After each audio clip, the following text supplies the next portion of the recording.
Hi, I'm Dr. Tom Murtaugh, Director of the Cardio-Oncology Clinic here at the Christ Hospital. And doctors and patients will often ask what types of patients are most appropriate for the Cardio-Oncology Clinic. Well, there's a wide variety, but I like to think of them in several different categories.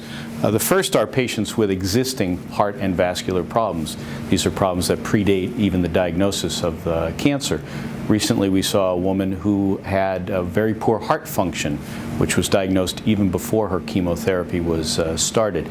We were able to start her on treatment to help stabilize and improve her heart function, and then work with the oncologist, radiation oncologist, and surgeons to develop a treatment plan for her that would be much more friendly to the heart and much more likely to be successful in the long run.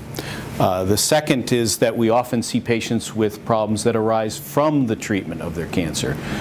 So we often see patients who had reductions in their heart function because of the chemotherapy that they require, and we're able to see those patients, place them on medicine, stabilize or improve their heart function, and in many cases get them right back on schedule with their treatment.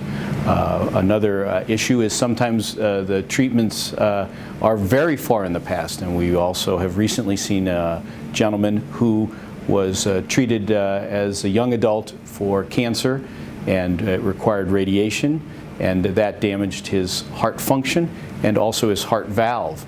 He required a heart valve replacement, but he was not able to tolerate traditional surgery. And so we were able to put the valve in through the leg, which fixed the valve problem, which then took stress off his heart, and lo and behold, his heart function actually improved, and he's doing quite well.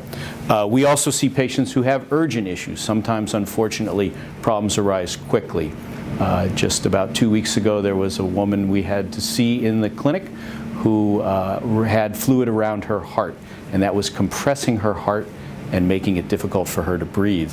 We were able to get her in the hospital, remove the fluid, and she was instantly better, had better breathing, and also the fluid was able to be used to assist in the diagnosis and treatment of her cancer.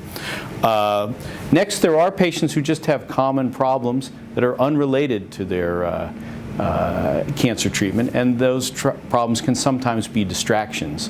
Some patients may have very high blood pressure, and we need to treat that aggressively with their chemotherapy and radiation in mind so that they can undergo successful treatment without delay. And lastly are survivors. Of course, we love seeing survivors. And many patients are surviving longer and longer. We now know that in the next 10 years, there will be 18 to 20 million cancer survivors in the United States alone.